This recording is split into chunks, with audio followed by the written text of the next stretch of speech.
Passei mais de 6 décadas sem saber ler uma palavra. Mas nunca deixei de sonhar. Meu nome é Maria Aparecida. E só na terceira idade consegui realizar o maior desejo da minha vida: aprender a ler e escrever. Essa é a história de como eu venci a vergonha, o preconceito e o medo. E descobri que nunca é tarde para começar de novo. Nasci no sertão de Minas Gerais, numa casinha de barro, onde as palavras não vinham pelos livros, mas pela boca do povo. Meus pais eram lavradores, e desde cedo entendi que a lida no campo falava mais alto que a escola. Nunca tivemos dinheiro, para caderno nem para sapato. A prioridade era encher o prato, e isso já era uma vitória. Meus irmãos mais velhos estudaram só até o 2º ano. Eu, nem isso. Com 7 anos, já carregava lata d'água na cabeça e ajudava a mamãe a cozinhar, no fogão de lenha. O colégio ficava longe, e meu pai dizia que menina não precisava dessas coisas. Pra que aprender a escrever, se vai casar e cuidar de casa? Ele repetia. Eu não ousava questionar. A ignorância era a regra, e o medo do novo, um muro alto.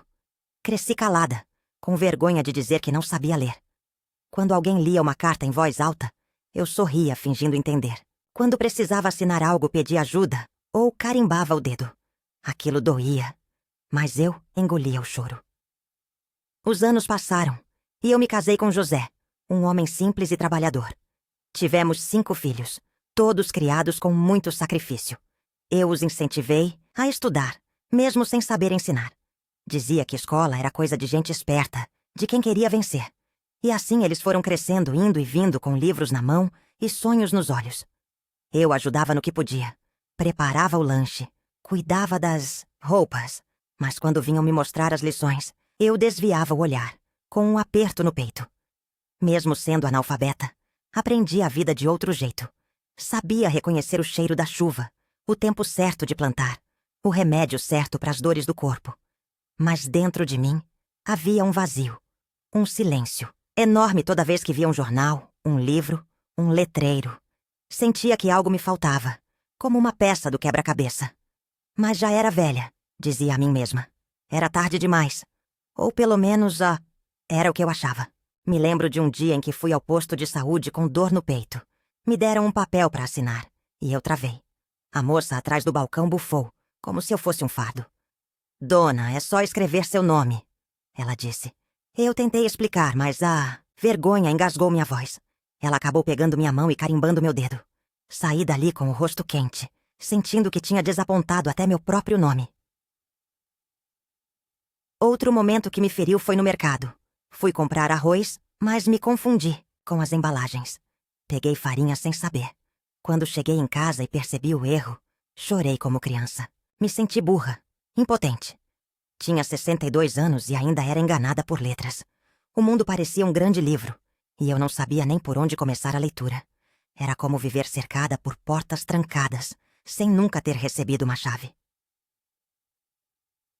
Meus netos começaram a crescer, e certa vez um deles me trouxe um bilhete da escola. Eu não quis admitir que não sabia ler, então fiquei esperando meu filho chegar para me ajudar. Quando ele leu em voz alta, percebi que era um convite para a festinha. Fingi alegria, mas por dentro doía saber que nem mesmo um convite eu podia ler sozinha.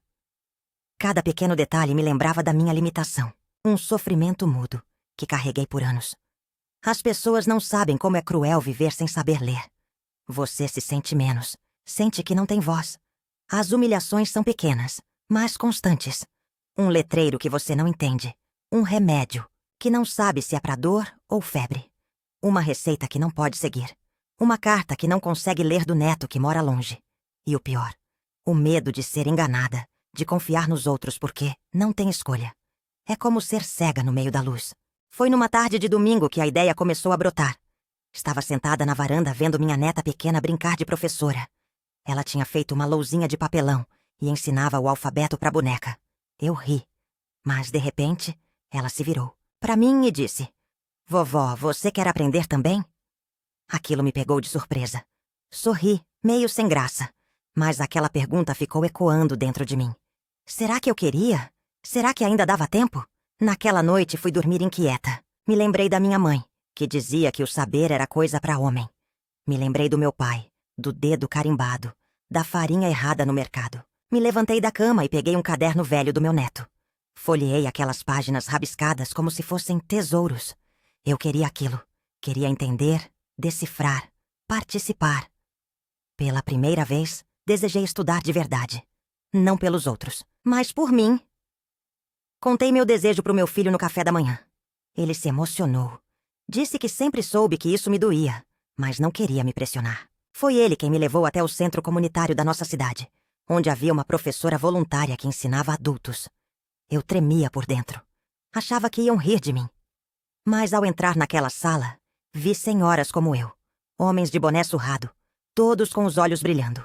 Eu não estava sozinha. A professora se chamava Teresa, uma moça doce, de fala calma. Ela me deu um caderno novinho e um lápis. Quando escrevi meu nome pela primeira vez, chorei. Era como se eu estivesse nascendo de novo. Aquela letra torta era minha. Era prova de que eu podia. Cada letra, cada sílaba era uma vitória. Um passo em direção a uma liberdade que eu nunca tinha sentido antes. No começo foi muito difícil. Minhas mãos tremiam, minha memória falhava. Eu esquecia como se escrevia o B e confundia o D com o P. Às vezes pensava em desistir. Dizia pra mim mesma: "Você é velha demais pra isso." Mas então lembrava das humilhações, da menina que eu fui, da mulher que ficou calada por tanto tempo. E eu voltava, um dia depois do outro, com a cabeça erguida e o coração firme. Os colegas de sala me ajudavam muito. A dona Neuza, que era 10 anos mais velha que eu, dizia sempre: "Se eu consigo, você também consegue." E assim, a gente se apoiava. Ríamos juntas quando errávamos. Comemorávamos cada acerto como um gol. A professora nos tratava com tanto carinho que aquilo curava nossas feridas. Pela primeira vez, senti que eu podia aprender sem medo, sem vergonha. Minha família também foi um pilar. Meus netos vinham me perguntar as letras, faziam ditado comigo, me davam parabéns a cada avanço. Uma vez, meu neto mais novo disse: "Vovó, você é a mais corajosa da família." Eu chorei escondida no banheiro depois. Nunca imaginei que um dia me chamariam de corajosa por tentar aprender. Sempre me vi como fraca, limitada. Mas naquele momento eu comecei a acreditar em mim. Com o tempo, fui ganhando confiança. Já conseguia escrever bilhetes simples, ler cartazes, entender embalagens. Um dia fui sozinha ao mercado e comprei tudo certinho. Voltei para casa pulando de alegria. Era como se eu tivesse vencido o mundo. Cada pequena conquista era um passo, longe daquela menina do sertão que viveu nas sombras. Eu estava, enfim, começando a viver com dignidade. Depois de 3 anos de aula, finalmente me formei na turma da EJA, Educação de Jovens e Adultos. Usamos até beca improvisada. Fizeram uma festinha no centro comunitário com bolo e refrigerante. Ganhei um certificado simples, mas que, pra mim, valia mais que ouro. Quando peguei aquele papel, chorei como nunca. Não era só um diploma. Era a prova de que eu não era burra. Nunca fui. Na festa fiz um discurso, escrito por mim, com minha letra.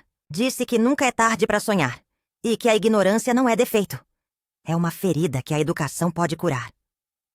Todos aplaudiram. Me senti gigante. Pela primeira vez, senti orgulho de mim. Me olhei no espelho e vi uma mulher inteira, completa. Não perfeita, mas cheia de coragem. De cicatrizes, sim, mas também de vitórias. Comecei a ler livros infantis para os meus netos, depois jornais, depois até a Bíblia. Cada palavra era como um alimento novo. Me dava força, fé, liberdade. Descobri que as letras são asas e que com elas a gente pode ir aonde quiser. A televisão já não me enganava. Os remédios já não me assustavam.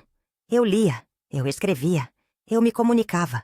Finalmente, eu existia de verdade. E mais, comecei a ajudar outras senhoras a perderem o medo. Montei um pequeno grupo de leitura na minha rua. Sentávamos no quintal com livros doados, lendo juntas, aprendendo juntas. Eu, Maria Aparecida, que passei a vida inteira no escuro, agora era luz para outras. Quem diria? Aprendi que o saber não tem idade, que a gente pode florescer mesmo depois do outono, que o que nos impede muitas vezes não é a incapacidade, mas o medo, e que é preciso coragem para admitir que se quer mais da vida, mesmo depois de tanto tempo. Eu achava que estudar era só para criança. Agora sei que é para todo mundo, porque aprender é um direito. E mais ainda, uma libertação. Entendi também que a vergonha paralisa, mas o amor liberta. Se hoje eu leio e escrevo, é porque encontrei pessoas que acreditaram em mim, que me estenderam a mão, que me viram além da senhora de cabelo branco. E isso me transformou. Se cada um fizesse isso por outro, o mundo seria mais justo, mais bonito. Com mais vovós sorrindo diante de um caderno. Eu não queria ser exemplo de nada. Só queria saber ler meu nome, entender uma bula, escrever um bilhete para os meus filhos. Mas acabei sendo exemplo para muita gente. E isso me emociona. Não porque sou especial, mas porque mostrei que é possível. E quando uma pessoa mostra que é possível, ela abre o caminho para outras seguirem. Se você me visse anos atrás, ia ver uma mulher quieta, envergonhada, com medo até das letras. Hoje sou uma contadora de histórias, uma mulher com voz. E se eu conseguir, qualquer um consegue. Basta ter vontade e um pouco de coragem para dar o primeiro passo. Hoje, quando alguém me pergunta se eu sei ler, eu respondo com orgulho. Sei, sim. Aprendi com quase 70 anos. E vejo o espanto nos olhos deles. Mas o que me emociona mesmo é quando minhas netas me pedem ajuda com as tarefas da escola. E eu ajudo. Mesmo devagar, mesmo errando aqui e ali, eu ajudo. Isso pra mim é o maior prêmio da vida. Outro dia recebi uma cartinha de uma vizinha. Ela dizia que começou a estudar por minha causa, que me viu indo pras aulas com meu caderninho e decidiu que também podia. Guardei essa carta como um troféu. Ela representa tudo que vivi, todas as batalhas que venci.